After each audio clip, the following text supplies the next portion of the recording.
welcome the fuck back. How Original Podcast. We are so back. We are so back. As everyone on the Kanye sub says. Yes. Every time something gets announced that's hinting at like, this might actually come out. As every incredibly naive 15-year-old Kanye fan believes, Yes. We are actually back. This is a very special episode. We're doing Uncut Gems, which we both fucking love. Oh, yeah. And I'm now a 30-year-old man as of this morning. It's an auspicious occasion. This is now an age gap podcast. Our fans are going to start saying it's problematic. We are truly a May-December. Yeah. Yeah. The only way May December could have been more twisted is if they had been podcasters. Oh my god, you're right. But yeah, I am now 30, which I think a few friends were asking me like, oh, how do you feel? Expecting I would feel negatively about turning 30. But I'm like, that's awesome. Okay, good. I'm looking forward to it. Yeah. Good. And we had a good conversation at dinner about some of the values and focuses I want to bring as a 30-year-old and kind of reflected on my 20s. And yeah. I think, I have faith in you. Yeah. Well, I think you might just pull this one off, dude. George, it's funny that we're both drinking the same Steamworks non-alcoholic beer. And Hey. you think you're tasting it, but there are things in here as a 30-year-old I'm picking up that you could not even comprehend. Right. I'm enjoying this in a far deeper and more esoteric way than you. Damn, dude, I got FOMO. I got palate FOMO right now. You'll get there. Shit. So it turns out, like, you know when, like, you're a teenager and you try beer for the first time and, like, Yeah. you hate it, obviously.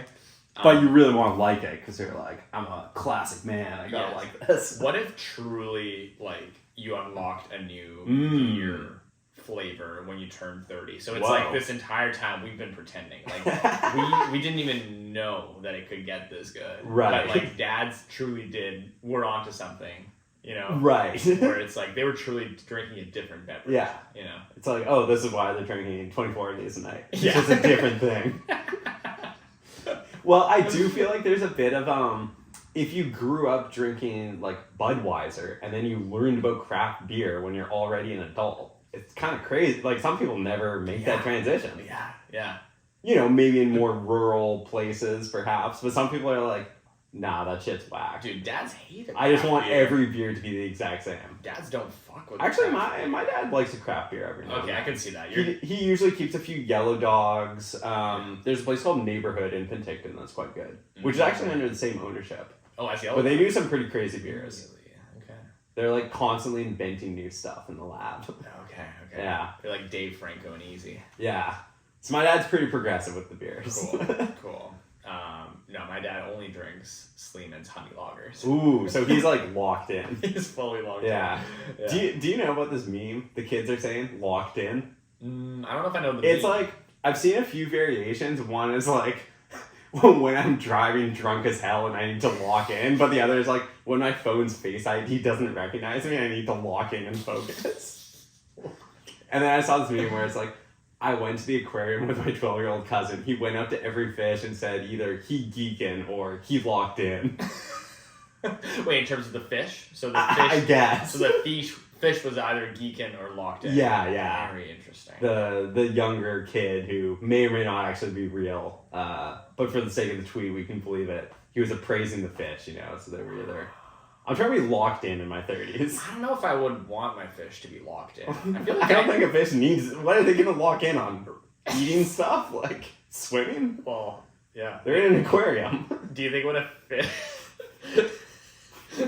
What the fuck do they need to stress about? Do you think when a fish, like, sees, like, a tasty morsel on a fish hook, it really, like, tries to lock in? I would imagine that's one of the few times. Don't fucking do it. Yeah. Don't fucking do it. They were pretty locked in Finding Nemo. Yes. Because they found him. Yeah, ultimately. yeah. Would you say Nemo was geeking or locked in? I would say Nemo was kind of geeking, but Marlin was locked in. Dory was geeking, then became locked in. Oh, did So Dory's the definition of geeking. What are you talking Dory about? was wildin', I would say. Yo. Dory was acting a damn fool. A in that third ocean. classification of fish? Holy shit, dude. Do you think anyone could have possibly anticipated they would get a meme analysis of Finding Nemo from this episode about Uncut Gems? Dude, there's so much ocean. From a 30-year-old man? Dude, there's so much ocean that's still undiscovered. Like, there might be even more levels to this, like, fish game, Yeah. you know what I mean? Well, Because we only know about geekin and locked in, and now wildin'. I knows? was thinking a lot more about the ocean when I was putting together my Ocean Gate sub costume, and my stance is a lot of the ocean is scary, and we shouldn't explore it. Right. We should leave a little mystery. Yes. You know? Actually, here's my stance. I think most of the ocean has been unlocked already, and I see what you're saying. and we think it hasn't. You know what I mean? But it's actually just like a dead zone. Yeah. Well, I mean, anytime I see a documentary where it's like a deep sea fish, I'm like, there's no need to be down there with them. They look terrifying. I think you go to a certain point of the ocean, and it's like in a video game where like there's just like a wall, like an imaginary wall in the middle of the air. Like you just can't pass through the.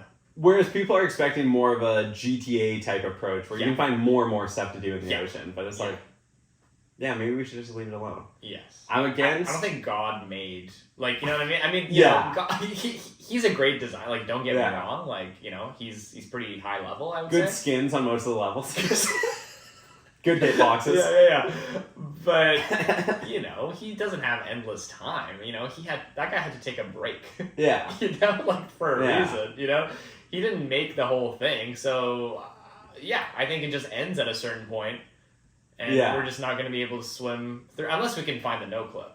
True, unless we can no clip and cheat at doing a speed run. That's different. In my 30s, I'm definitely not going to be doing any deep sea exploration. Like I was telling you at dinner, I really hate plots that involve time travel. So I won't be watching any movies like that. I won't be writing anything about time travel. Yeah. I was thinking, though, in my 30s, these are things I'm already into, but I want to get more into hating and gatekeeping. Yes. Because I really feel like I was just born to be a hater. Yeah. It really bothers me when people are like, let people enjoy things. So it's like, well, what if everyone's wrong? So I think this podcast is like, it's really good for me because I can speak up about things I don't like. Yeah. Such as the new Netflix original, Leave the World Behind, which I watched today after Uncut Gems. Which I think we're doing an episode about, so we'll save our banter. We're probably going to do something Christmas next week, and then maybe for like a New Year's episode, we do Leave the World Behind. Stay tuned. But it's like, when I hate something, I need to speak on it. Yeah. I feel like they're like, oh, let people enjoy things. You should try to see it from their perspective. Nah, dog. Yeah. And also, gatekeeping. I think in 2024, it should be easier to get a gun than a podcast mic. Yeah. I truly think we don't need more podcasts. Like... Right. We've reached the quota. Now that we're in it, we've reached the quota. I'm pulling the ladder up after us. Yeah. Because we've done it for more than a year. We've proved we can do it responsibly with a minimum of societal harm. Well, if you were saying before we started, if we ever release the audio warm-ups we do to test the mics, it would just be the craziest shit. Like, we would need to leave the world behind. I don't think people know how... We're geeking on those. We're truly geeking. We're locked in now, but we're geeking on the warm-up. Yeah, would you say, like, the world... Do you think we've made the world better since we started potting? Like, what do you think? That's a really good question. Yeah, I mean, I like to think so. Especially seeing some people share with us, like, their Spotify metrics. Yes. It's like, wow, some people have actually really spent a surprising amount of time with us. Right. This is our 1 year anniversary, by the way, right? Yeah, which a little over 1 year. Yeah, like a day over 1 year. Yeah, dude. It's crazy. So this is going to be a reflective one. Getting that pop-up on my phone when I tapped into Anchor, well, Spotify for podcasters. Please. Anchor. Getting the notification, like, you've been doing this for a year. I flash back to, like, people I know who have gotten engaged, who have had children, who have, maybe done other stuff. And I'm like, well, we put out about 50 pods, so...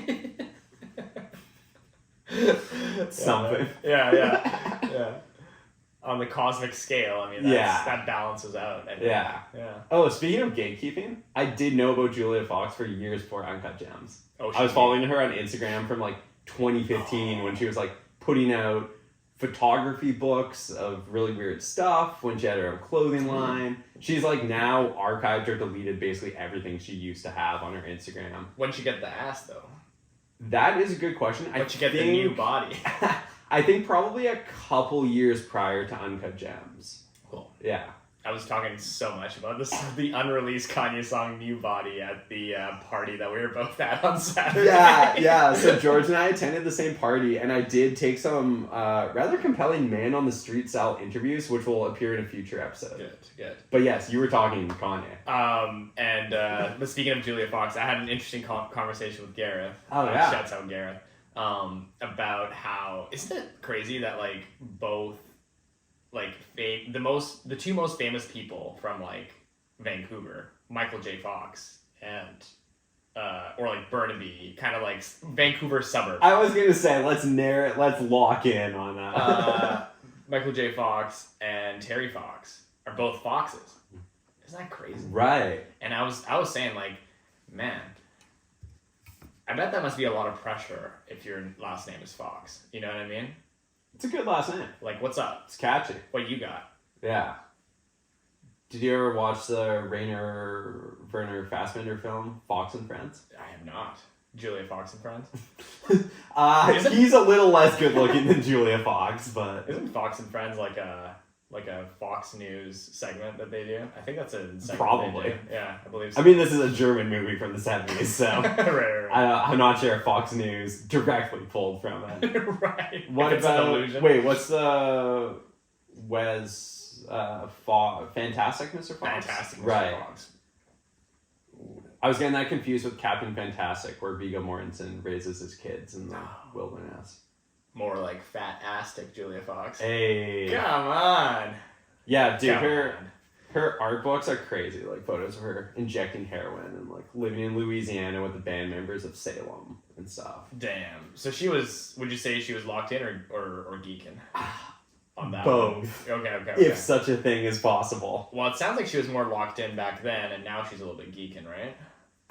So, look, you know we grade women's appearances on this podcast. Yes. I would say after this movie... We're like Facebook in its prime. Yeah, hot or not. Yeah.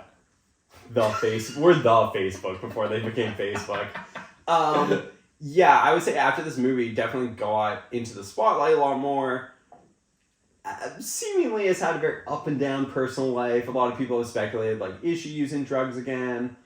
Perhaps some, what's it called? Cool sculpting or, like, liposuction, where she seemed to lose a lot of weight very rapidly in a way that I don't think looked very traditionally good. Like, I think in this movie, she's so beautiful. Yes. And has, like, the perfect body type. Mm-hmm. But, yeah, also got into, like, very bizarre kind of high concept fashion stuff and, like, shaved her eyebrows. And now I think she still has eyebrows, but they look bizarre. Okay. She literally should have just kept doing everything she does in this movie.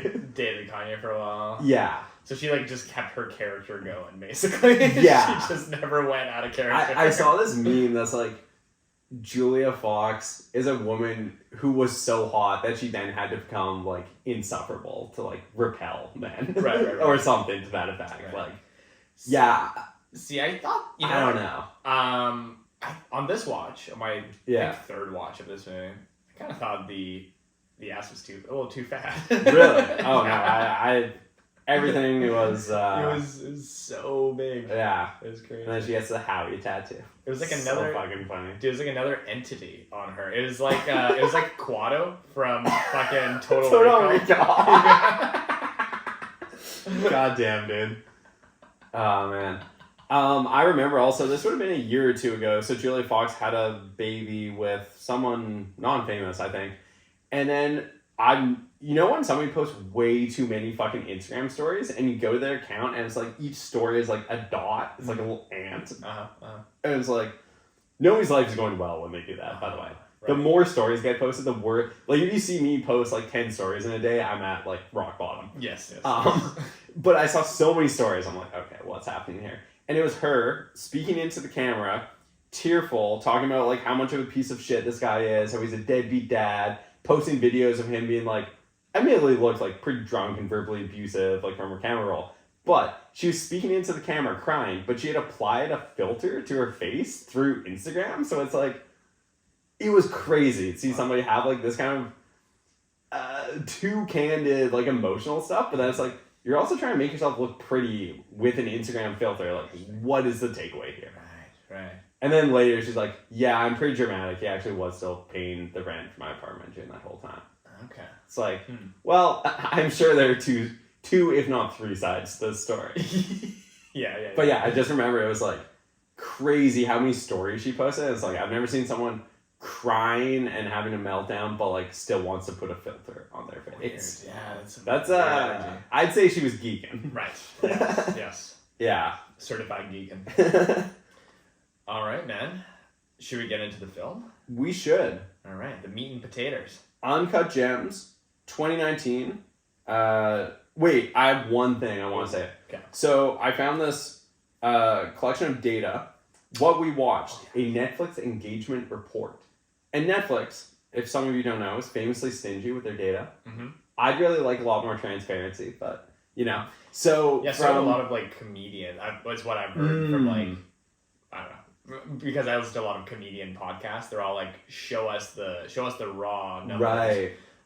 So that we know, like, you know, how much are people actually seeing this? Because that would be really helpful for them when they're, like, making deals and leveraging deals. Yeah, totally. With Netflix. It's like, how many people are actually watching this? Because, like, I might just fuck around and put this out on YouTube, right? Yeah. If you compare the numbers. Totally. But Netflix was pretty smart, I think, keeping it sort of close behind the curtain for a while, so that they have, you know, the ball is truly in their court because nobody can leverage anything if they don't know the numbers. So I'm surprised that they the world is on their shoulders. The ball is in their court. This is every title that they put out or that is currently platformed on Netflix.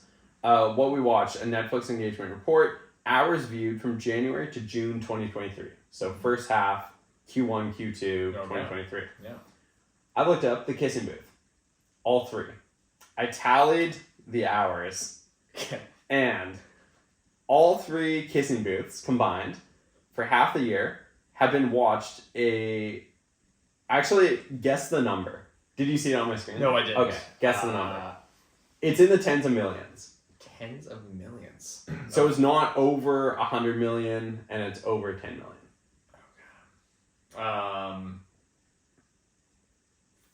40 million? Okay, not terrible. 59,800,000. Whoa. Between the three movies. And then I thought, you know, that number is so big, I'm having trouble understanding that. What if I put it in years? Okay. So I found out there are 8,760 hours in a year. Okay. Divided 59,800,000 by 8,760, which is 6,826.484 years. So it sounds like you're singing the graduation song right now. Over 6,800 years worth of the kissing booth. And then I was thinking, like, what if when you die you don't go to heaven or hell, but you're stuck in purgatory just rewatching the kissing booth for thousands of years? Well, I was talking to you about this hell. Before the pod. This sounds like the calculation like people have made how long Bill Murray has spent in the Groundhog Day in that movie, and people have said like, or I think like what's his name, the guy who made that movie from Ghostbusters. Okay, right. Not Harold Ramis, but the other guy from Ghostbusters. Anyway, there's definitely somebody at home screaming at us right now. Yeah. Fuck that person. Who said is like hundreds, if not thousands of years or something crazy like that. So yeah, dude, that's certainly because I think that movie is also interpreted as like purgatory. Yeah. So, dude, yeah, purgatory. Fully, watching the kissing booth movies.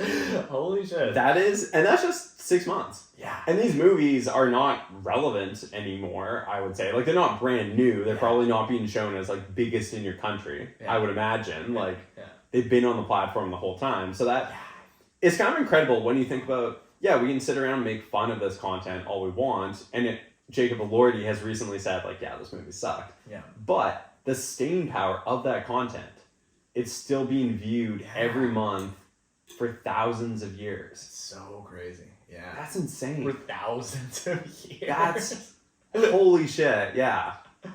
That really puts things into perspective, man. Imagine our podcast being listened to for millennia. Whoa. Yeah, man. Jeez. Whew.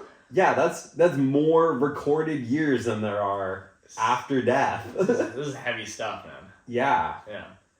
Wow. Did I tell you one time I got pretty high and I watched this documentary about like the future of the universe, like hundreds of millions, billions of years into the future, what physicists think will happen. Oh, wait. And all the like heat death of stars and like the collapse of everything and like Right. Yeah. Right. It kind of put all my problems in perspective. What would you say is your like biggest problem today that you faced? Today, Your specifically? your biggest battle, yeah, on your 30th. Watching Leave the World Behind. Oh, yes. Like, That was a watching person it versus and person. not leaving you a voice note every 5 minutes. yeah. It's crazy, man. I won't say much, but Yeah. I do have a bone to pick. Mm-hmm. And I am trying to embrace haterism. You have a boner dick. Not for that movie. And it's too bad, because I do like Ethan Hawke a lot. Uh-huh. It's like, man, Ethan, you gotta pick better projects, man. I'm more of a Mike Hawk guy. My Hawk? Of Stranger Things fame? His brother, Mike Hawk. Okay. I was thinking of this bit today, because I'm so sick of Stranger Things. I'm not watching the rest of it. Like, it just needs to go away. Mm-hmm. But it's going to come out, like, I don't even think this coming year, like, the year after. Oh, okay. And I'm like, literally, when it first started coming out, there were pedophiles watching that show. Yes. Who are now, they've checked out because the kids have gotten too old. Right? Right. That's how long this show has been around. They've lost their initial pedophile audience. Yeah, there's nothing strange about it anymore. Do you think if I workshop that bit, it could be my type 5? I think it could. Dude, there's something there. Okay. There's something there. I was pretty proud of myself. I think it moved. Okay. I'll play that bit unfinished in a stadium full of people and see how they react. Yes. Yeah. Real quick, before we do Uncut Gems, when do you think Vultures is coming out? Oh. Do you actually think it's coming out? Because there is, like, he's scrapped entire albums before. Yes, Yandi famously was scrapped. But a lot of the songs on Yandi were repurposed as songs for later albums. One of them, which, infamously now, he didn't get clearance for by Nicki Minaj. He tried to ask her, like, 3 hours before the fucking deadline. She's like, not into it. Which is insane. Like, Yeah, dude's got a procrastination problem. That's one of his problems. Yeah. Yeah. That's his, I don't know if that's his biggest problem. It's definitely one of them. It's a real man versus self kind of. Yes. Yeah. I do think it'll come out, but I don't know, man. I'm just a hopeless romantic, though. That's right. the thing, is I always believe. I'm always just positive. You know what I mean? So you're kind of like the kids on the sub, just getting baited time and time again. Yes, dude. I truly am. I believe. Whereas I'm more of a hip-hop circle jerk poster. Yeah. Just hating on everything. I do think it'll come out. I like the reading of it one Redditor had about the vultures concept, which is that, like, so the design of, like, the vultures is, have you seen it? Like, the sort of like the black, like, silhouette of, like, the vultures side by side or, like, back to back. I don't believe I have. Is that the album cover where he's taking, like, the black metal inspired font? It's the same one, but, like, the sort of insignia for the vultures specifically is a reference to, like, the German, like, eagles, which is, like, a lot of people were like Nazi shit, right? But one, like, German dude on Reddit was like, actually, like, it's not specifically Nazi shit, it's just, like, German shit. And, like, the vultures is a reference to, like, so the eagles have turned into vultures, which is, like, a nod at Adidas, which is a German brand. So he thinks this is all, Couldn't you also say, given everything Kanye has said outside of the literal context of this album, repeatedly about the Jewish people, and, all the stuff during his tenure at Adidas, that it could just... And also, very deliberately borrowing the style of font from black metal, which, as a genre, I would say some of these seminal acts are very tied with Nazism. Well, the specific album... Burzum or whatever. I think it's like, he's not going right up to the line on, like, 4 different Nazi references and be like, it's just German stuff. And I think the actual cover art is... one by Friedrich. What's his name? Gaspar David Friedrich. Right. He's also a German painter. Right. Yeah, he's... I was trying to bring up the video of his Instagram meltdown the other day, and when I put in Kanye meltdown, it brought up about 7 other meltdowns before I found the specific one I was looking for. I was like, this guy's down bad. It's a tough one. Straight geekin. Speaking of embattled, Howard Ratner. Oh, man. Yes. Mr. Howie Ratner. We stand with the Jewish Adam community. Sandler. We stand. Yes. Stand. I stand with deeply embattled Jewish gambling addicts. Dude, watching... So my phone is tipped sideways to film us. It makes me think of Howie in the car ride watching like a basketball stream on his like 2nd-gen iPhone tipped sideways. So fucking good. Quietly trying to watch the basketball game in bed with his son. Yeah, well, he's supposed to be telling his son he loves him. Yeah. Watching with headphones in, the wired headphones. Yes. Yeah. Oh man. All the domestic stuff with him is just so pathetic. Yeah. So doomed. Totally. It's weird, yeah, because he's like, you do root for him, I think, in this film. You kind of do, even though it's like, we're showing this character who presumably was never like a great guy, and we're introduced to him at like rock bottom. Totally. Or seemingly rock bottom, and he just makes it worse and worse. But he's not fully, like, hateful, you know what I mean? Or hate-worthy. He's still, yeah, at the end of the day, like, you just want him to succeed, you know? You want him to hit it big. You do, even though, I mean, spoiler, he dies in the end. Even though once he dies, it's like, I mean, yeah, it was always coming. Like, even if he had hit for the 1.2 million and gone out of there unscathed and paid back his debt to Arno, it's like, that wouldn't have fixed his issues for very long. Totally. Yeah. Actually, I noticed it on this watch. The movie sort of foreshadows all of this with its introductory scene of, like, the miners in Ethiopia.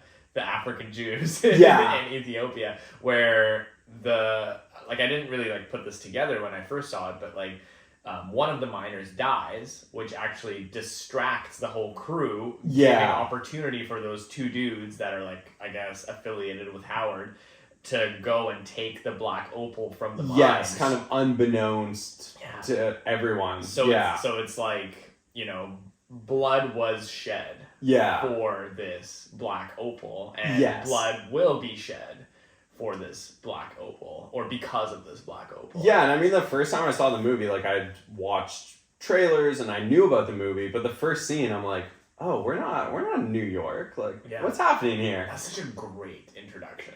What a great... And I love that we don't even see specifically what happened with the mining accident. We just see all this commotion, all this, you know, hectic back and forth, which we'll see about 2 hours of hectic back and forth in this movie. It's just so, like chaos. It's so good because it reminded me of like The Exorcist. I don't know if you remember that movie, but it's like it opens with like in Iraq, I believe. Yeah, with an expedition.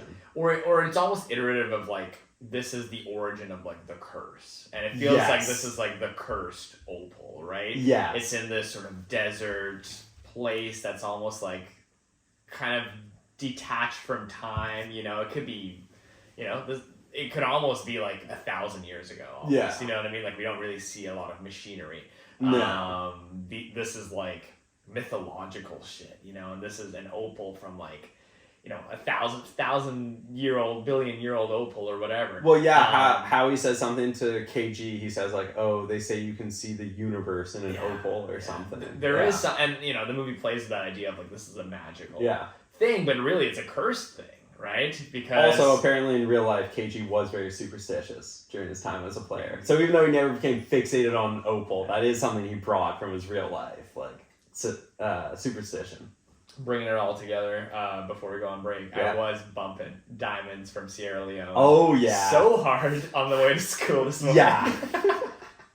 Such a good song. Turned it way down. I took a right turn into to that school parking lot. You turn on, like, YouTube, NPR Liberal Mix, 10 hours. Just nodding along to it so people know you agree. Yes. Or like you pull up bumping Kanye, but you're like shaking your head and looking unhappy the whole time, so people know you don't co-sign it. You're doing the thing.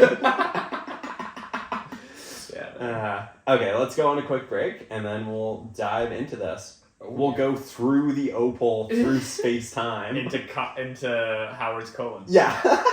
Pause. Okay. Nice. Hey. Hey.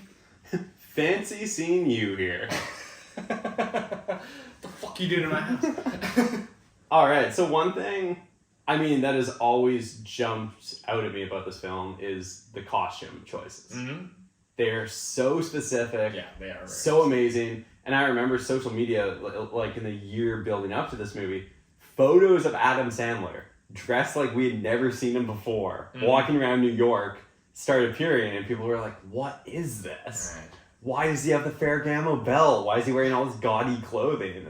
It's crazy. Yeah. So the Safdie brothers did spend a lot of time in the actual Diamond District on 47th Street in New York, looking at like how these guys dressed. Mm-hmm. Well, often guys. Yeah. Really trustworthy, honest men, it seems. Yeah. And like they notice like the gold Cartier frames. That's how a lot of them dress. Yeah. Like they love Ferragamo loafers and belts, and all the stuff is kind of like almost a bit out of touch with what's actually fashionable in the world at large. Like these guys are a bit trapped in time, which I think they really went to an effort to convey with Howie's wardrobe, like the leather jacket he's obviously had for a long time, and like, you know, when he tries to look dripped out at the club where he sees The Weeknd perform, he's much less cool than everybody around him, and it's like, oh, you are like a tacky middle-aged guy trying to fit in somewhere you don't really belong. So why do you think Julia Fox like loves him so much? Because she seems to, we're meant to believe she genuinely loves this guy, I think. I mean, right? Do you think? George, come on, think with your big head here. Listen, dude, I'm thinking with my huge knob right now. Because she gets a tat, right? I don't know. At the end there, she seems like she has genuine feelings for him, right? I think we're meant to believe she's kind of for real into him. Don't you think? I guess I have a more cynical reading where it's like everything she says and he says to her should be taken with a huge grain of salt. Yeah. And yeah, I don't know. I mean, I think the fact that also his home life has completely crumbled, basically, and he's trying to cling to something else, but it's like, I really don't think those people actually like each other that much. I don't think he does, for sure. Like, definitely seems like infatuated with her, but like, I think for her, like, obviously, I think it started off as like, you know, just using a rich dude for his apartment and to like just to hang and not do any work, but like, I think, I don't know, I thought by the end of the movie, her sort of innocence about the world, like she had a sort of innocence, a naivete about her, where it was almost like maybe she hasn't dated a lot of guys, and like this guy. I completely read the character differently. I don't think there's, I don't think there's innocence.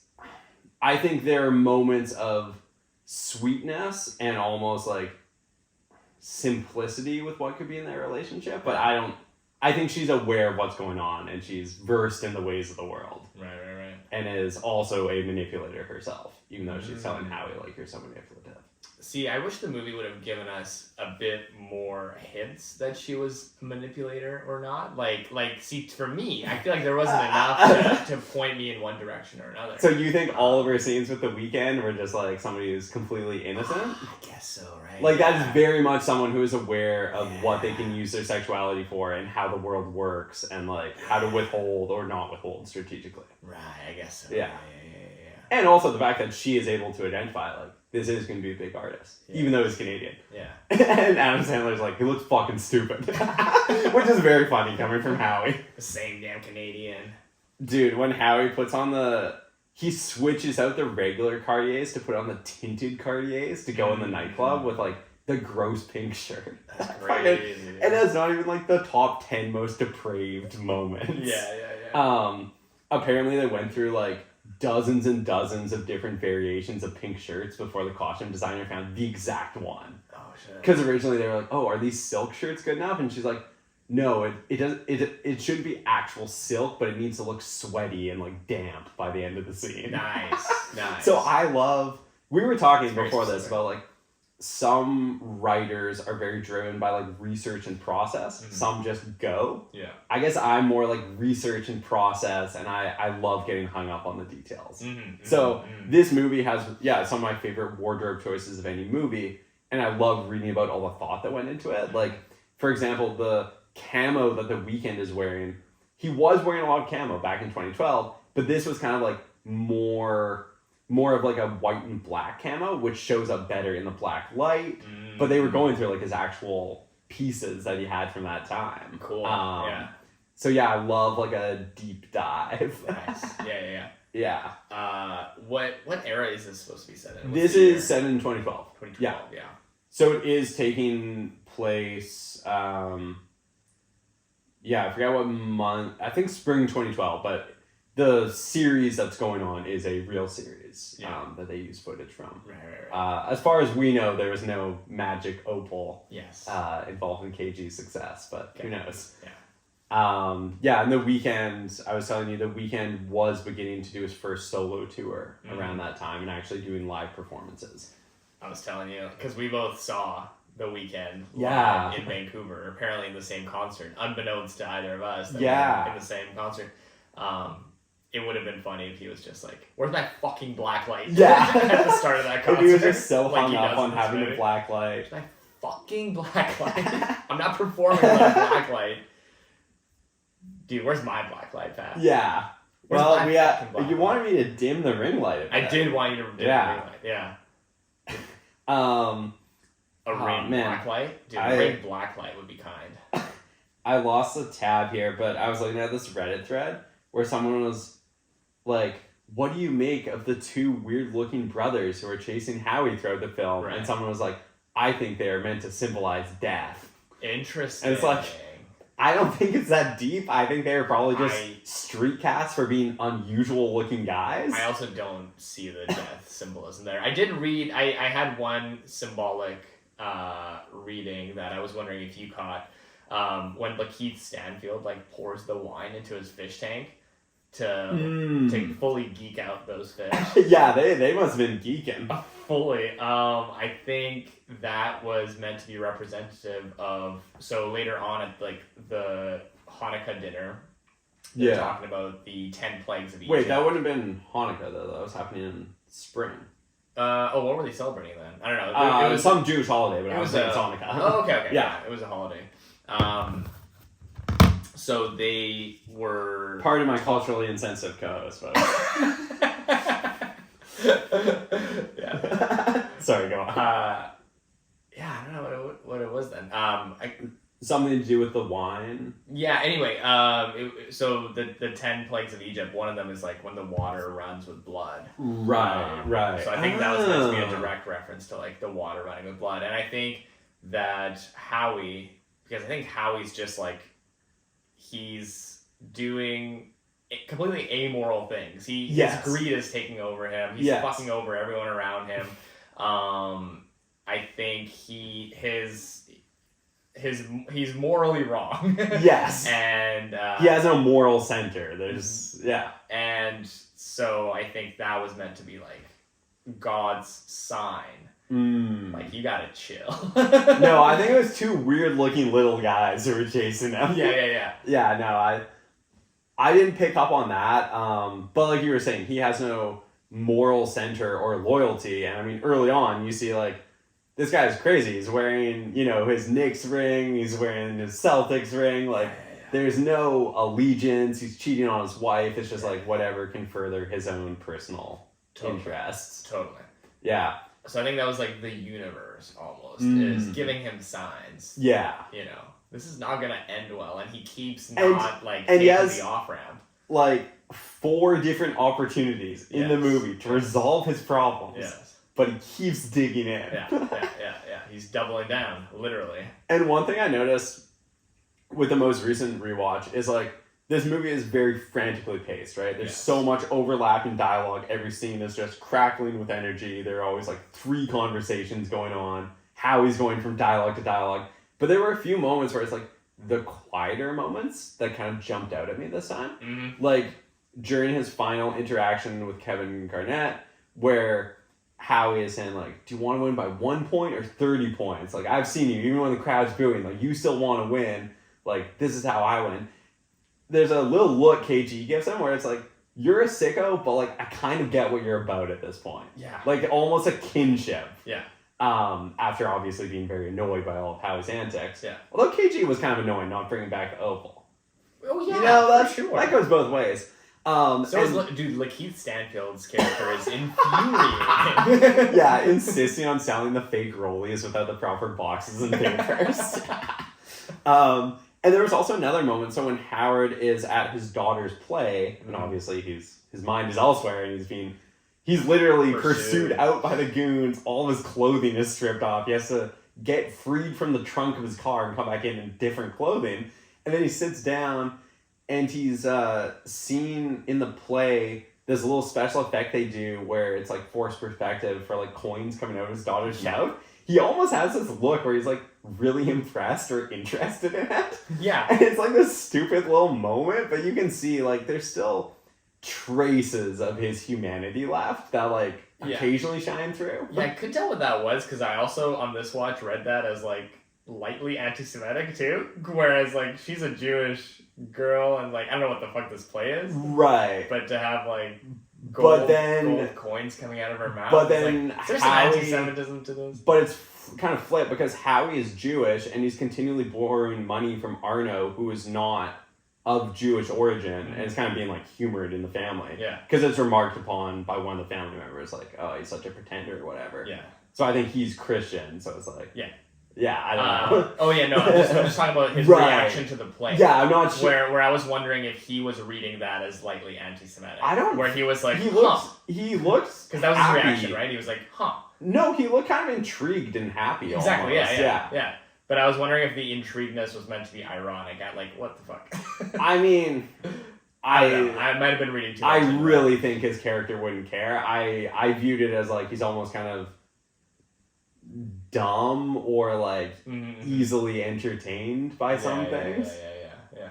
I don't know. Maybe I'll go back and rewatch it, but I forgot about a couple of those little details where it's like some of the more subdued moments. Yeah. What else was dude on the reveal that Arno is like in the family is such a great moment.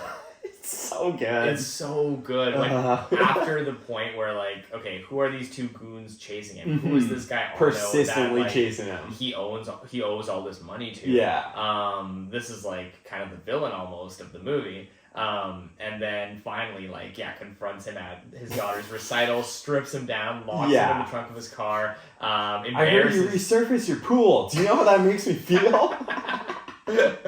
And then in like maybe not exactly the next scene, but maybe like a two few or three scenes later, we see him at the family dinner, and Arno's just there across from him. Oh my god! Trying to be like civil with each other, trying to be normal, was such a good twist. Yeah, that was such a great layer of a movie that was already so nicely layered. Yeah, and this is a movie where it's like deliberately overwhelming the way you're thrown in, and it's like you meet this character as he's having the most chaotic day, and you kind of have to put together like, okay, what are his relationships with like these other merchants, like Julia in his store, like not in good standing with his family, like you're a fish out of water. Yeah, he's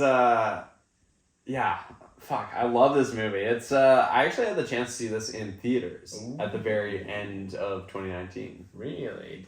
Because it's a Netflix original. Did it have a theater run? Very brief. Yeah, I saw this when I was in Victoria. Whoa. I think right before I had to go view an apartment, and I was like all amped up coming out of the theater. I was like, whoa, that was crazy. Sheesh. Dude, how the Uncut Gems needs an uncut version.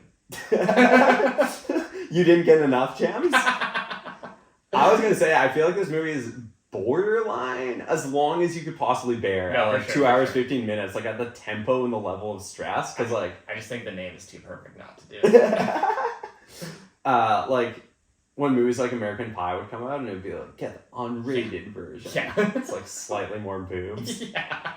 Even as a kid watching those commercials, I'm like, yeah, this is a little... Who's getting the unrated version? For sure. Yeah, this doesn't seem worth it. For sure. What would you say is more anxiety-inducing?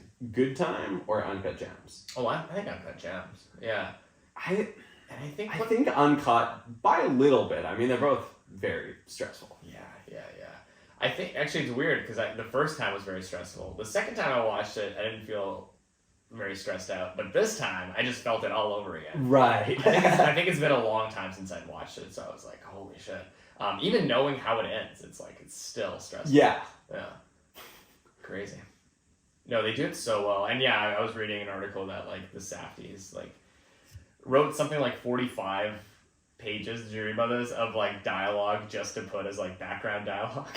Yeah, I was actually going to ask, what do you think this looked like on the page? Because typically in a screenplay, when you give lines to a character, occasionally it might overlap with another character, but usually it's just one person speaks, then the other person does. Yeah. But in this scene, when it's like, in this movie, when you have scenes with like 5 background people all speaking at the same time, I was wondering, like, was it all written? Was some of it improvised? Yeah. It did feel like a lot of it was improvised, but I got the sense that it was written. I almost think, because I feel like the Safdies do often pick non-professional actors for a lot of their roles and kind of like street casts. It's like, I don't know, would you let those people improvise? You might have to end up doing so many different takes. So I feel like a lot of it was written. Because they're so deliberate and everything else. Yeah. I would assume that it was written. Yeah. Yeah. What did you think of the very distinctive score delivered by Daniel Lopatin of One O Tricks Point Never? Dude, I fucking adore it. It's yeah. it's such a vibe. I like it when a score almost feels like it's from a different movie, and it's kind of like a contrast to what's happening here. Did they use... There wasn't theremin, I guess? Or was there a theremin? It just felt very theremin-y almost. Kind of like 80s and ethereal almost. Yeah, it was just... a little bit spacey. There was some... Yeah, it was so spacey. Twinkling. Right? Would you say it was twinkling at times? Definitely twinkling, especially when it showed the opal, right? Yeah. And then also some great use of period accurate music, like The Weeknd performing The Morning. Mm-hmm. We had Lakeith Stanfield's character listening to Type of Way in his car. Mm-hmm. We had a great use of Billy Joel's The Stranger. Oh, yeah. As I really like that moment actually in the car ride from the family like holiday dinner. When Howard's like, I need to look at the apartment for something. Just make sure Julia Fox is out. And there's kind of like, I wouldn't say there's any hope of reconciliation between him and Dina, his wife, but there's almost like a relaxation you can see a little bit with her now. It's like, it's all out in the open. Yeah. She's kind of fully accepted this guy's an irredeemable piece of shit. It's kind of like, no more pretense. He's admitting, hey, the apartment exists. I'm going to check it. Right. Yeah, I wasn't actually sure what to make of that moment. Because, because that's an interesting reading of it. But he was still hiding it from the kids, right? Yes. Because I think they knew the apartment exists. Because I think that wouldn't have been like he has a... That didn't seem to be a surprise to the kids. But he did still want to conceal the fact that, he went to great lengths, obviously, to conceal from his son that she... the fact that she was living there, so because he made him like take a shit in that guy's bathroom. It's like, don't listen to what that cokehead has to say. Fucking cokehead. Who's the hot chick living in your apartment, Dad? Never speak about that again. Never speak about this to anyone. So to me, I almost read that as like maybe she realizes that he's like kicked her out and he's like checking in, and she almost has a moment of like, oh, maybe he's like starting to get his shit together finally. That's not how I read it. I read it as like, it's completely over, but there's kind of just peace in accepting that. Because the conversation before, she's like, you're disgusting. You're the most annoying fucking person I've ever met. Like, I never want to see your face again. Yes. Basically. I don't want to touch you. So, I think it is kind of just like, it's over for sure. Right. Yeah. To me, this was like, he's actually like going through on something he's said. He's like, I'm gonna kick her out, I'm gonna get rid of her, but he's actually doing it. And maybe to me that made I think that made her go like, oh shit, a little bit. Like, maybe he is fucking getting his shit together. Because that was a bit of like a high point almost for him in the movie. That's a little bit of a higher bump, I think, for him in the movie, right? Where it was like, I think things were looking up for some reason at that point for him. And you almost felt like as a viewer, or at least I think I felt as a viewer, like, oh, things might be like on the up and up for this guy at this point. Things seem to be going okay. And then things obviously go downhill like immediately after, I think. Right, because he, takes the money that he should have just given immediately to Arno. Yeah. After a whole it was right convoluted attempt to sell the opal for a lot more than it was actually evaluated at. That's what it was. I think he was just about to go into the auction and he was like, I'm gonna, it's all good. I'm gonna make $1 million and everything's fine. So I think as a viewer, you were meant to go like, things are gonna be okay. Okay. So I think they're taking us for a ride. Yeah, that was my interpretation of it. Gotcha. And I think they're really good about taking us for a ride here, right? Like I definitely did feel taken for a ride. Literally a roller coaster. Yeah. Of like, oh shit, things are going okay. Oh fuck, like they've never been worse. Yeah. They do that so fucking well. Like, and yeah, as you said, like the pace is just nonstop. Like it's pretty unrelenting.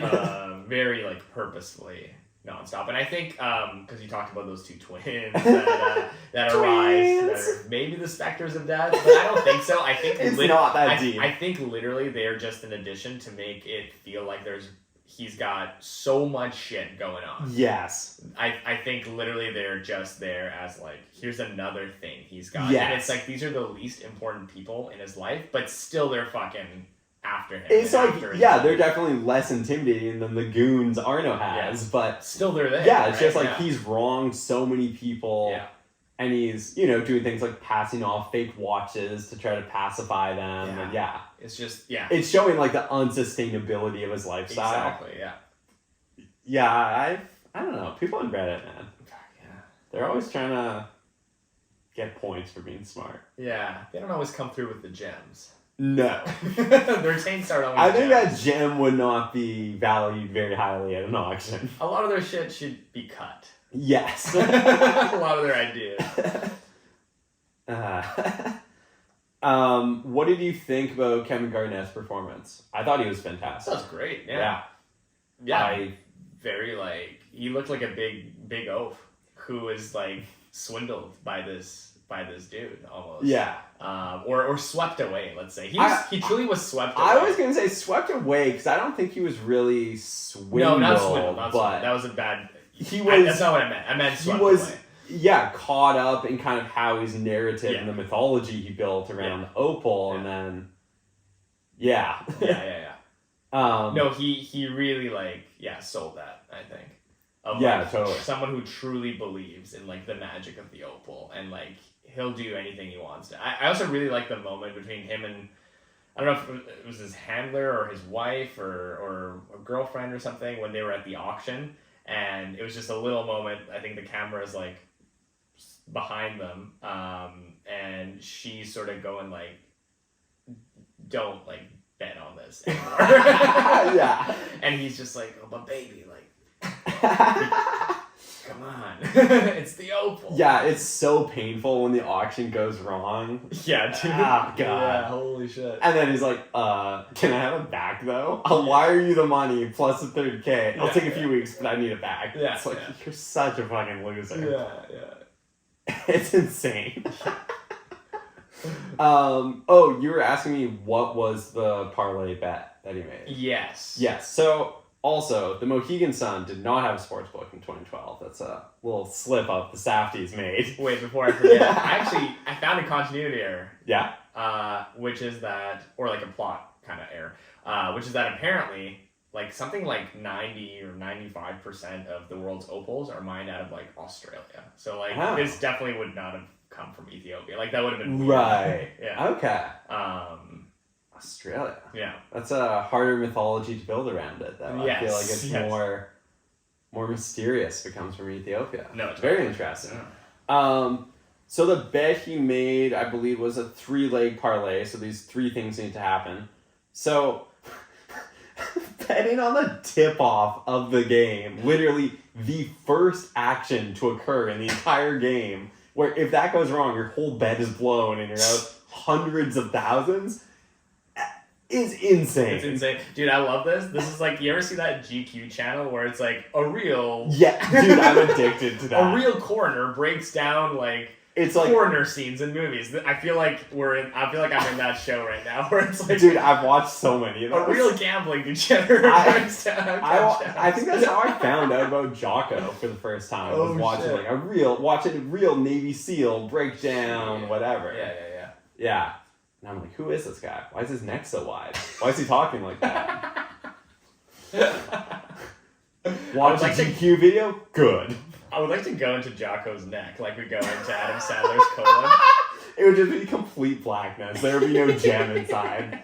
Okay, so we bet Garnett to win the tip-off. Then he bet Garnett to get, I think, 28 points.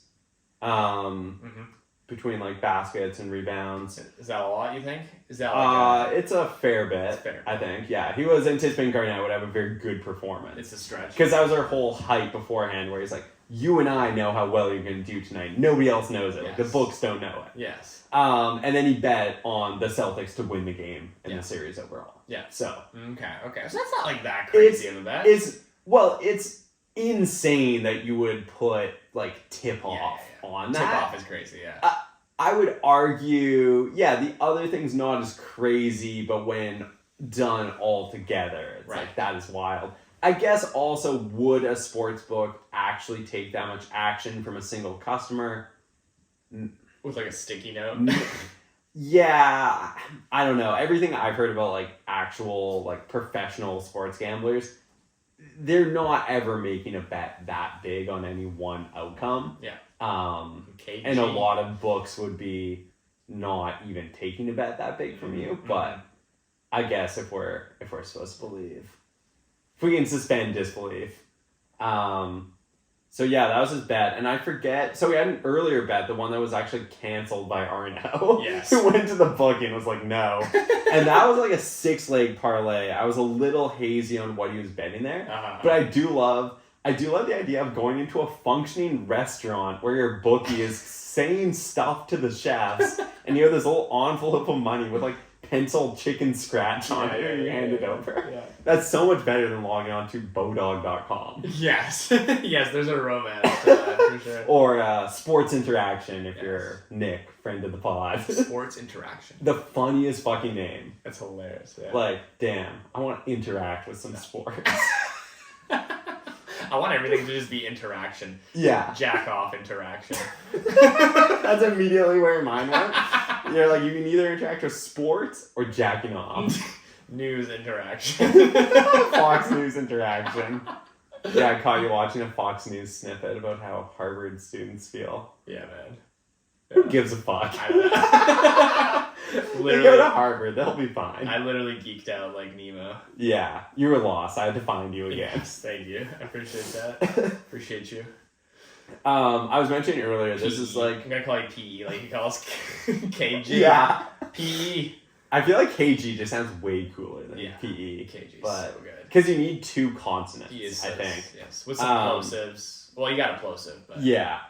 I was mentioning this is like one of my favorite movies as far as costuming goes. Yeah. Do you have anything that sticks out in your head as like the fits in this movie like either appeal to you so much or just like make sense for the characters that you think is very well done? I don't know. I think literally everyone. Like I loved Idina Menzel's fits. Actually, yeah. She just seems so like upper class housewife. Yes. It was perfect. But also a little bit like tacky as well. A little tacky. Yeah. I love the tacky. Sorry, with my question I meant like other movies. Other movies. What or are there like TV shows or something where you think like they really nailed all the clothing in this? That's a good question. I'll get back to you. Okay. After the break. After you frantically look it up in your notes. Yeah. Movies. After you what's the $1 million movies with clothes. Phone a friend. Yeah. You use one of your lifelines. Who would I call for that? I mean, you'd probably be the friend. Yeah, I was going to say, we'll just talk about it. All right, we'll be right back, folks. I'll call you from the bathroom. Yo.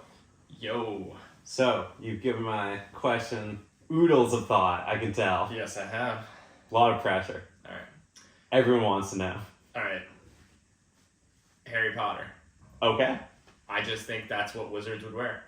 Yeah, it seems authentic. Like, Yeah. J.K. Rowling did a lot of research, a lot of location scouting. Yeah. Cast a lot of real wizards, actually, in some of the background roles. I noticed that. A lot of real goblins. A lot of real goblins. House elves, yeah. Yes, Tyler the Creator. That high. Yeah. As one Goblin. of the goblins was a good choice. Damn. Wait, who was I talking about? I think my buddy Chris, the meme where it's like Harry Potter wasn't actually set in the 90s because like the time period's up in the air, right? It's never specified. Mm-hmm. It's like, I don't believe that Harry Potter was set in the 90s because nobody was talking about the run the Chicago Bulls were on. Dude, I do wish like we got more like just like regular ass normal person conversations between the wizards talking about like muggle affairs. Right. More like Tarantino-esque hangouts where they talk about whether they tip or not. Yeah. Exactly. Yeah. You tip for the butterbeer?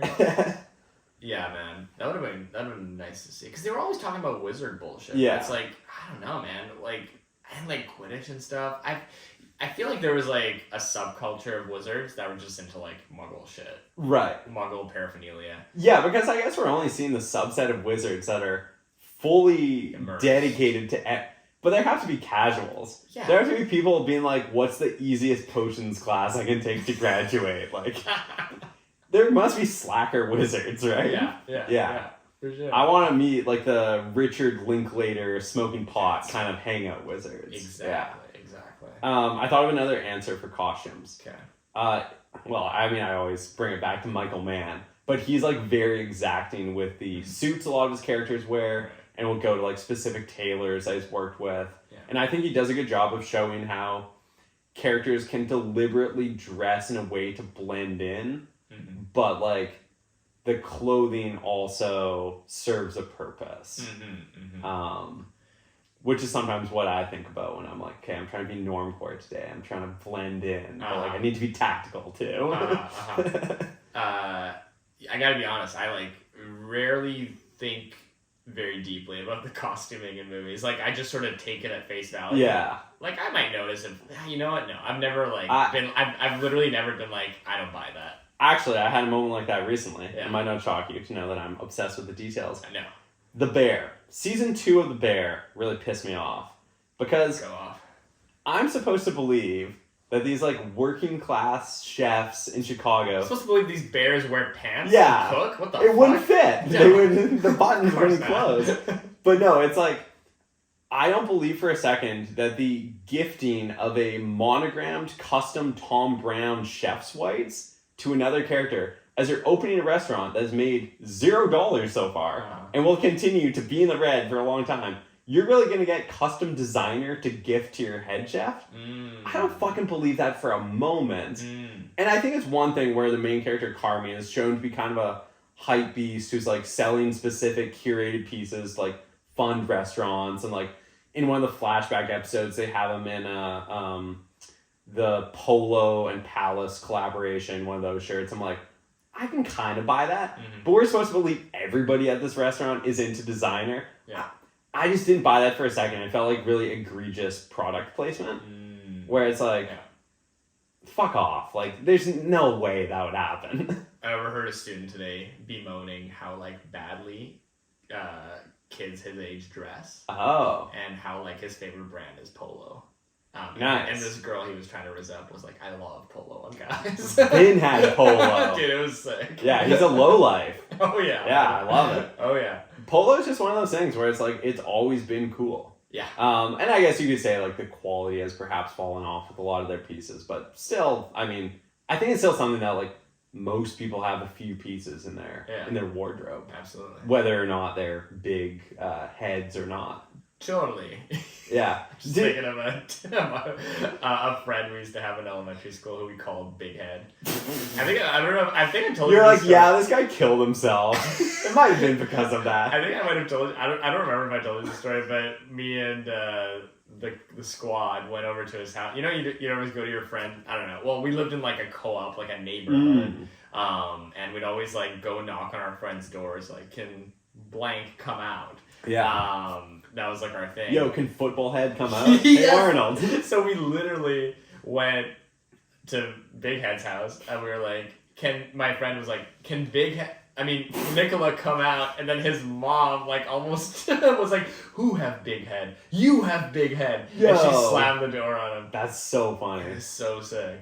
Knocking again. Yeah. Hey, we're still here. We need another person to get this game of tag going. That's so funny. Yeah, a game of Grounders or maybe Manhunt. We used to fuck heavy with that. A game of Mindhunter. Where you tried to figure out who was the killer. Manhunter. Do you have any students? This is such a weird question. Do you have any students where you look at the way they dress and you're like, if you just learned to dress normal, you'd be way more popular? Oh, here's the thing. Or do all Zoomers just dress so weird that you're like, I don't fucking know who's doing this right or not? It's kind of more leaning towards that. And I don't even know if kids care about drip like that. I don't know. It's hard to say how much like in-group, out-group stuff there is with like clothes. Like I feel like when I was in high school, that wasn't really a part of anything. Like if you were cool, it didn't really matter what the fuck you were wearing. I mean, right.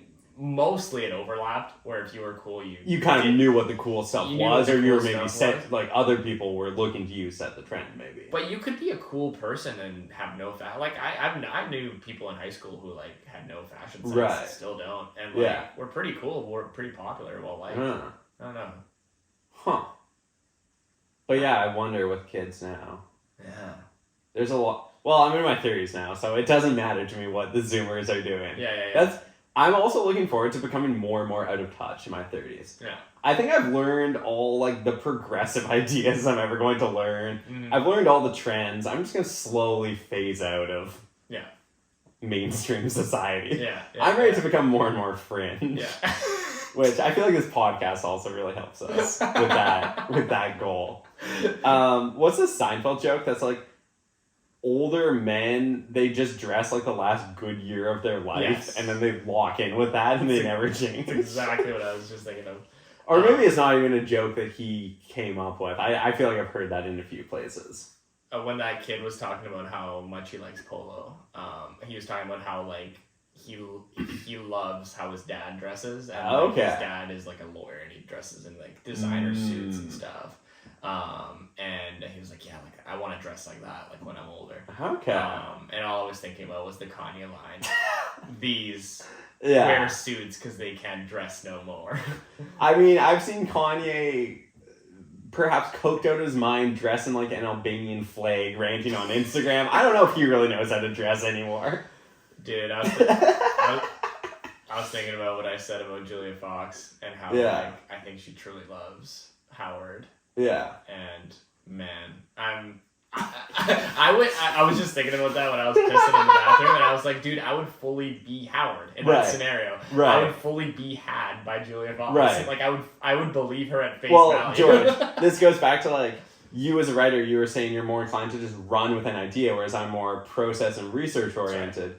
You know, in order to convincingly write the book I've been writing, I really had to immerse myself in years of alcohol and manipulative women to properly understand these subjects, and get into the mind of this character. Gonzo journalism, it was exhaustive, but I really did it all. So, I can see with her, obviously, what the allure would be, but also it's like, that is not going to be a relationship that lasts, and obviously you see a lot of crumbles in the facade.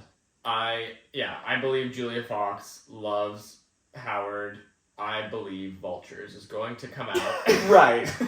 Hey George, I'm a dreamer. I found these magic beans. Do you want to buy them? I'm a dreamer, dude. This is why I would get sucked into a cult for like one day, and you wouldn't. Right. This is the difference. You would attend orientation. What's the difference between me and you? You talk a good one, but you don't do what you're supposed to do. Yeah. I don't know. It's just like, I think there's a healthy amount of distrust to have sometimes. Oh yeah, for sure. But you should also know when to trust people. Totally. Yeah. Totally. Yeah, does that about do it for Uncut Gems? I don't know, man. I think so. I felt like we were going to talk for 3 hours, but then sometimes we just agree a movie is really good, and there's not too much more to say. Yeah.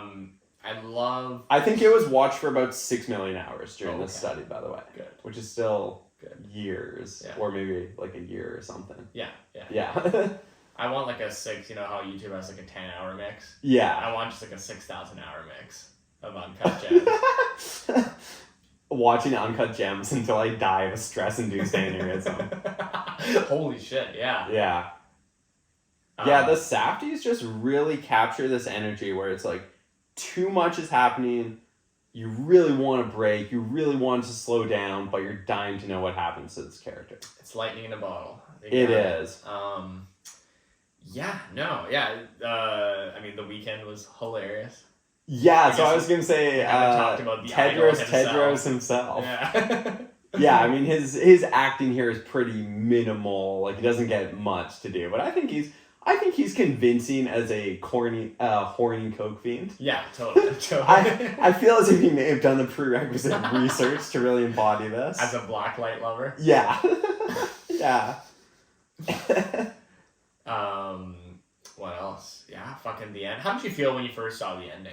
Let me ask you that. I felt like it was a very appropriate end, but I did feel kind of devastated at the same time. Yeah, it is so devastating, right? But it's like... Because again, they do the roller coaster thing, where it's like, he wins. It's you know, such a long time coming. He finally got that big W that he's been trying to get this entire movie. That's literally going to fix all of his problems. And what happens? He's been antagonizing this goon the entire time, stunting on him while he's been in the fucking booth. In between the two buzzer doors. Purgatory. Not a fun place to be trapped. The buzzer doors. Looks very sweaty in there. As soon as he gets out, he shoots Arno and he shoots Howard. Yeah, he shoots Howard first and he shoots Arno a moment later. Yeah. And I mean, I kind of like the contrast of like how grandiose Howard's plan was and how it paid off. And then ultimately he's just killed by two people who end up doing like a smash and grab. Exactly. Like the most primitive, violent thing possible. Totally. I mean, Howard dies at like the absolute peak of emotion. Yeah. I think you could argue, that would probably be the happiest moment he's ever going to have. Yeah. That was perfect. He died doing what he loved, being a degenerate. That was perfect. I love that there was no lead up. And there was no suspense. It was just pure shock. I also really so the final shot is kind of a mirror of a shot we get early in the film where we're descending, instead of this time... into the opal. Yeah. And then so we're descending into Howard's bullet wound, which is, I think, under his eye. Yeah. Arguably a very small, maybe a small entrance wound. Anyway, it's whatever. Like 9mm, but... Yeah. I mean, I think any millimeter through the dome would create a bit of mess. But so we descend into the wound, and then we're seeing this kind of CGI inside an opal, inside time and space, and then finally we exit just into what appears to be outer space. We get the credits, we get another banger song. It's almost like, so my reading of that is, hold on. I don't want to Does it involve I don't want to make this sound racist, but it's just like the diamonds are in his blood almost. You know what I mean? It's like sure, yeah. He like this specific person's blood. No, I think you could say this person is so consumed by greed and materialism that their literal physiology is commerce and Yes. How's that? Yeah. I try to dress up whenever George gets a little too Kanye-ish here. No, I completely agree. I think it's showing the inseparability of him from greed and materials. And the idea that you can see the world in the diamonds. Yeah. Literally, to him, this is the world. Yeah. This is his whole world. Actually, you know what I was thinking about a lot when I was watching this movie? So, you might notice I'm not actually wearing the gold chain I always wear, because a couple days ago, I woke up and it had caught on like the back of an A-frame tank I was wearing to bed, and I kind of like yanked it, and it snapped one of the loops very close to like where it's supposed to clasp. Yeah. So I need to go get it fixed, so I'm trying to find the right jeweler to do it. And I'm like, I want to go to a crazy place where they have to buzz me in through multiple doors, and then like I leave and they're trying to pawn it immediately. And like, yeah, man. I've also been watching this Instagram channel that I think it was Eric who showed me. Shouts out Eric.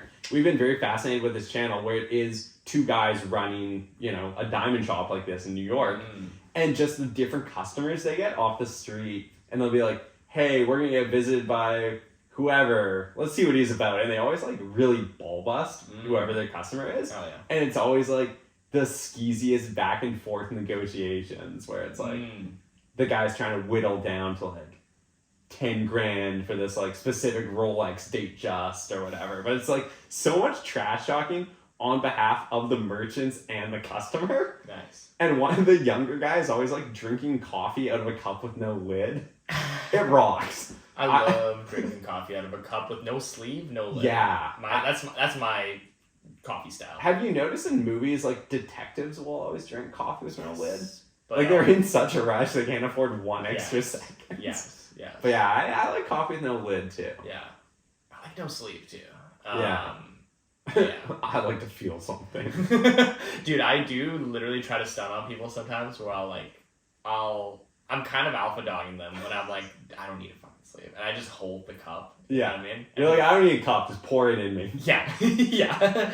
And people will go like, don't you think that's hot? I'm just like, yeah, it is. You're like, it really hurts. Yeah. Yeah, guy. Next question. Yeah, it's fucking hot. I want to take a coffee into a sauna one time because I always drink cold water in the sauna. I want to see what it's like. Yeah, I wonder why you drink cold water. Yeah. What do you have to gain by drinking something hot? It's just, I don't know, man.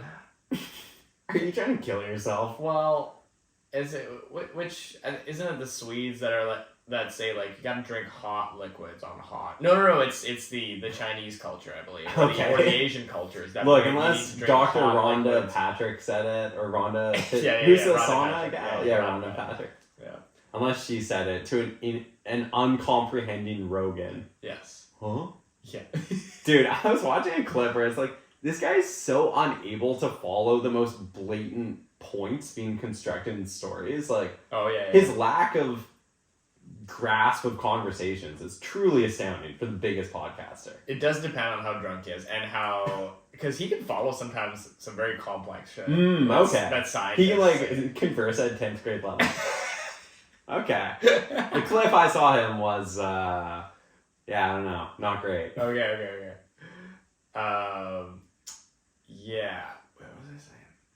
Oh yeah, but anyway, the belief is that like you have to drink hot liquids, like hot tea on like a hot day, because that regulates your body temperature in a certain way. So I don't know. I'm gonna need to see some science on this. Okay. I'm gonna need to believe the science here. I'll have it on your desk by Christmas. Yeah.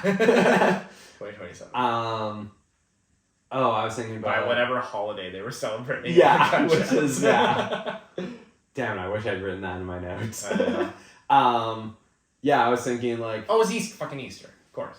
Yes, because I believe so. They were, I think in spring, because they were talking about the plagues. I think that all happened around Easter time. That sounds about right. Listeners, let us know if we're way off base there. Yeah. I've seen a lot of memes this episode. I saw a meme where it's like, what do you mean learn to code? I was meant to be an 80s video store clerk recommending scary movies to like the local neighborhood kids. Or a radio station person who gets too close to a mystery unfolding. Yeah. And I'm like, both of those sound like great careers. Recommending scary movies to like young kids. I feel like we would both excel at that. Yes. Being like video store clerks. Yeah. Oh yeah. What if we opened up a video store right now? I think that would be a great market to get into now that everybody else has gone out of business doing that. Absolutely. It cleans the slate. Yes. What if in one part we sold jewelry, fake jewelry, and then we did like Blockbuster in the other part? Whoa, yeah. You can get a Rolex with no papers and... Yeah. And a copy of Interstellar with no papers. Yeah. I love the part about like Rolexes with no papers. Yeah, that's great. Yeah. Yeah, I feel like all the jewelry selling is like very questionable Oh yeah. Except I like the detail, which I don't know. Maybe I just noticed it more this time about him like being one of the first jewelers like 20 years ago to like I think he was on the cutting edge of something, and he was like affiliated with rappers for a while, right? I think when he's showing off the to, like, Furby the chain, or the Furby, I think he's talking about being one of the pioneers of like iced out chains, essentially, or like super ridiculous kind of pop culture referencing chains, which is cool. I like that there is this like mythology about him, or this lore about him at one point being a big name and actually like very with it. Well, here's the thing: do you think he's making all that up? Do you think that's part of just his fake origin story? Or do you think that's actually meant to be true? That is a good question. I think it's meant to be true because he is very successful. Right, and I think he's trying to maintain that level of success throughout the movie, which is the problem. I think he's lost it, which is, I think, all the... he's fallen off, you know, and I think that's through his crippling gambling addiction. And he's frozen in time in that era when he was successful. True. Because all his shit is gaudy and Kevin's super gaudy. KG. Doesn't like any of his shit when he comes into his store. Basically, he's unimpressed because he's not with it anymore. He doesn't know what people like today. This is very true. But he did at one point, I think. True, yeah. So he did have his finger on the pulse. Yeah. Like how we knew what kind of podcast people wanted in 2023, but next year we're going to fall off. Yeah.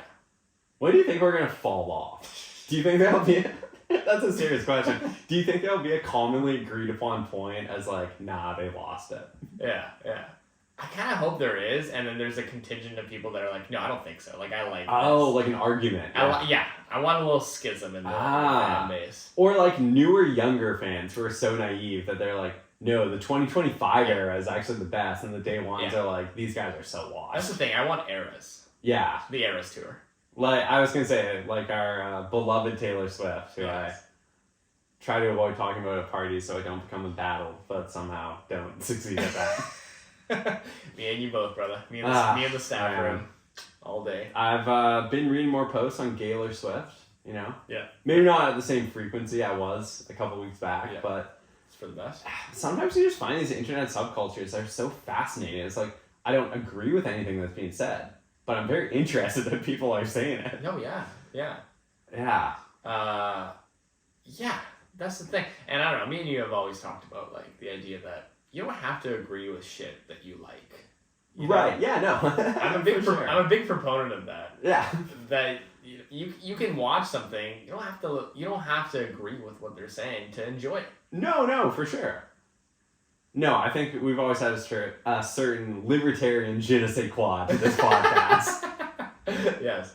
No, it's definitely. I feel like Reddit does a really good job of like funneling you into these communities where it's like, wow, I had no idea so many people felt this way. And like, I don't see eye to eye with them, but I'm intrigued. Yeah. And then it's weird. And then sometimes like, it's so strange because then you go out into the world and you're like, because you're scrolling through Reddit all evening kind of thing. Yeah. And that's like your whole evening. And then you go into like the workforce and you're like, wait, there's just normal people walking around though. Like, you know what I mean? It's like certain discussions are so prevalent and inescapable online. As soon as you go outside, it's like, people are just normal generally. Yeah. Because you go online and you're like, holy shit, this is what everyone is saying. Right. You know? You go on one subreddit, you're like, I guess everyone fucking feels this way. Yeah.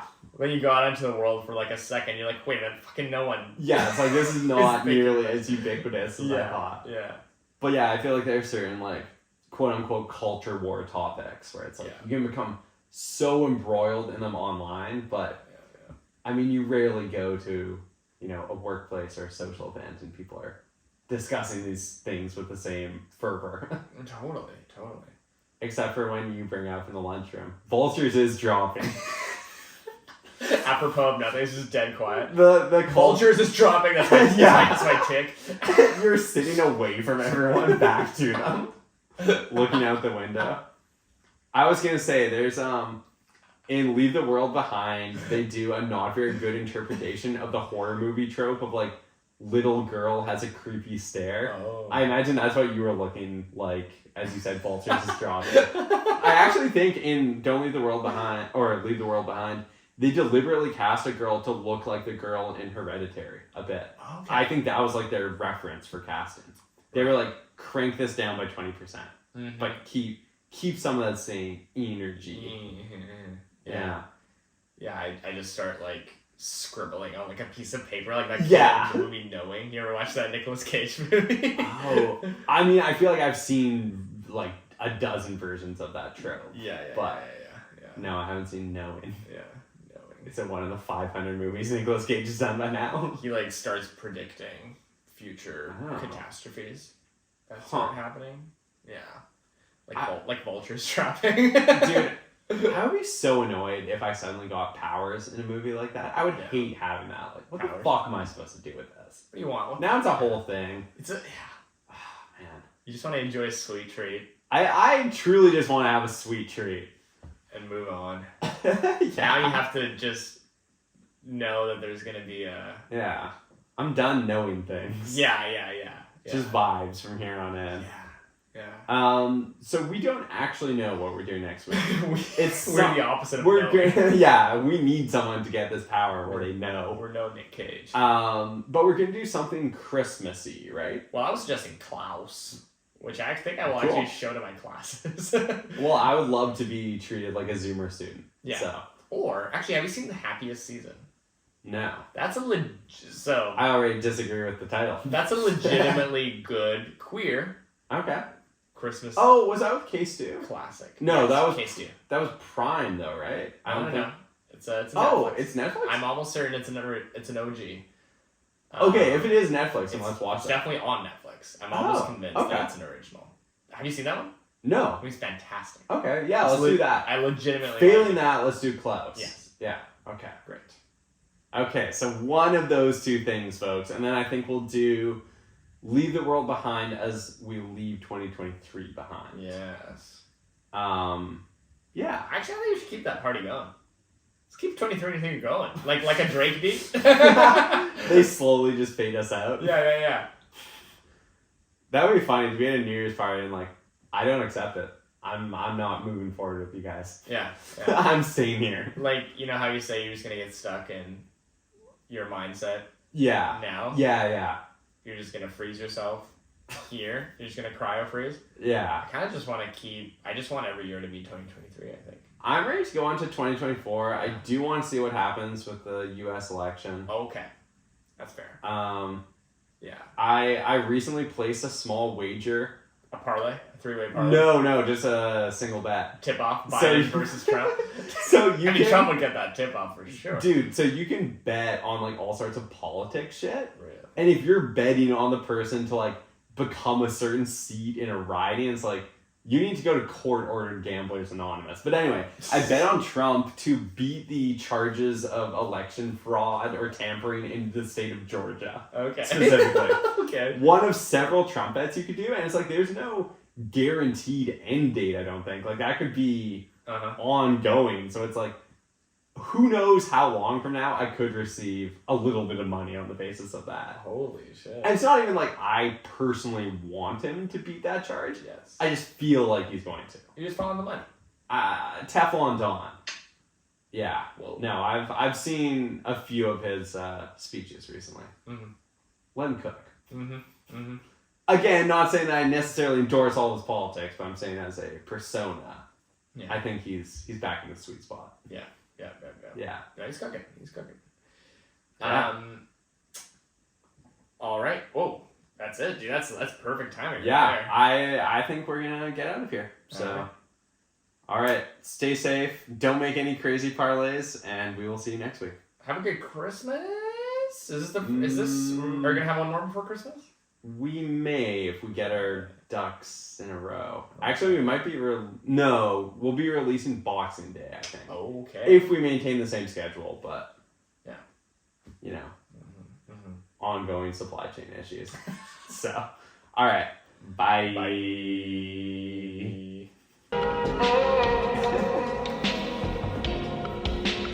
It's been 3 years. I'm not over ongoing supply chain issues.